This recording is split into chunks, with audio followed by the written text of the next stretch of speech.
Sabe aquela sensação quando a gente finalmente consegue algo que queria muito, mas pouco tempo depois parece que a alegria some? Ou pior, aquilo que era um sonho vira uma fonte de estresse? Pois é, hoje a gente vai mergulhar fundo nessa experiência que, no fundo, todo mundo conhece. Esse ciclo meio maluco de dor e prazer. A grande questão é essa, né? E a resposta pode de verdade mudar o jeito como a gente encara a alegria e o sofrimento. Vamos juntos desvendar esse paradoxo, olhando para ele por um ângulo filosófico bem diferente, que coloca em xeque o que a gente costuma pensar sobre felicidade. Para entender essa história toda, a gente vai seguir um caminho em 5 etapas. Primeiro, vamos ver como essa repetição de dor e prazer funciona. Depois, vamos analisar cada um deles, a dor e o prazer. Aí, a gente entende por que ficamos presos nesse ciclo e, por fim, vamos procurar uma possível saída. Ok, vamos começar colocando uma ideia bem conhecida em outra perspectiva. Muita gente já ouviu falar de Sansara, aquele ciclo de vida e morte da filosofia oriental. Só que a análise de hoje traz isso para bem perto da gente. Não se trata de outras vidas, não, mas sim do ciclo constante de dor e prazer que a gente vive todo santo dia.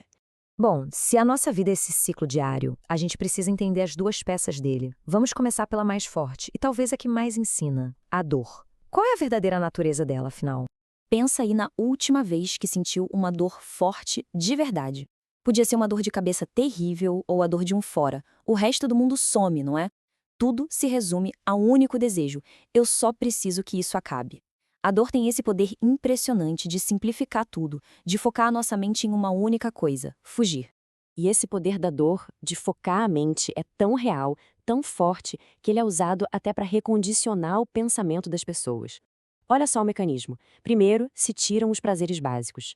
A mente, então, fica totalmente focada na dor da falta, da privação. E é nesse estado, com a mente vazia e focada, que uma nova forma de pensar pode ser colocada lá dentro. É um exemplo extremo, claro, mas que mostra bem como esse princípio funciona. Isso não vale só para uma pessoa. A fonte que a gente analisa argumenta que esse princípio pode ser usado em larga escala para controlar populações inteiras. Quando se cria um sofrimento econômico generalizado, a preocupação de todo mundo vira a sobrevivência do dia a dia. Sobra pouquíssima energia mental para questionar o poder ou para pensar em mudanças maiores. Certo, então a gente já viu como a dor simplifica tudo. Mas e o prazer? A busca pela felicidade deveria ser mais fácil, né? Bom, é exatamente aqui que a coisa toda começa a se complicar. E muito.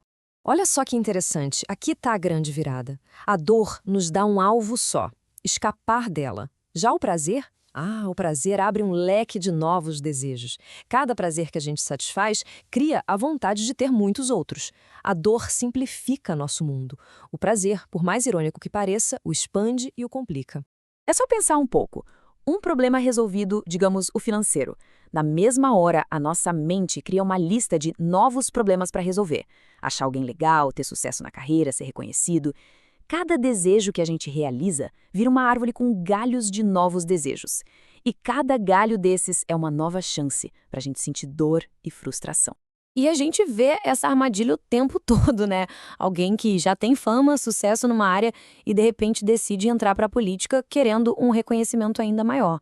Mas em vez de mais prazer, o que essa pessoa encontra é um tipo completamente novo de sofrimento. Essa busca pelo mais é um caminho que, no fim das contas, leva a gente de volta para o começo, para a dor. Então, o que faz o prazer virar dor? Não é o acaso, não. Segundo essa análise, são 3 fatores que vêm de dentro da gente: a ganância de querer sempre mais, a ignorância sobre como o prazer é passageiro e a falta de olhar para dentro e perceber esse padrão se repetindo. São esses 3 que mantêm a gente girando nessa roda. E aí, o ciclo se fecha. A dor nos empurra para buscar um prazer.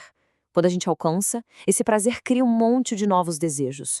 E a busca por esses novos desejos inevitavelmente nos leva para novas dores.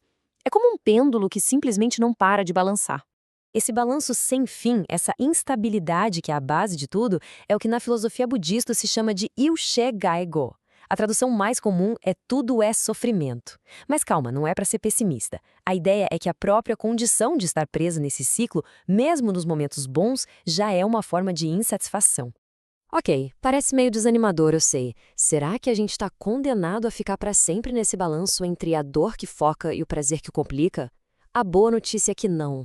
Existe sim um caminho para sair desse ciclo. E ele começa com uma coisa: consciência. O primeiro passo não é tentar acabar com a dor ou com o prazer, mas simplesmente observar o ciclo funcionando.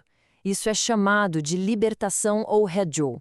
É aquele momento de clareza em que, no auge de uma alegria, a gente pensa, sei que isso pode virar dor. E no fundo do poço a gente reconhece, isso também vai passar e vai virar um desejo por algo bom de novo. É só perceber o padrão. E a partir dessa consciência, o objetivo final fica mais claro: o Nirvana ou Yopan. E veja bem, não é um estado de felicidade maluca, nem de não sentir nada. É um equilíbrio profundo, uma calma que vem de não se agarrar nem na dor, nem no prazer. É achar a paz no caminho do meio, observando o pêndulo sem ser jogado de um lado para o outro por ele.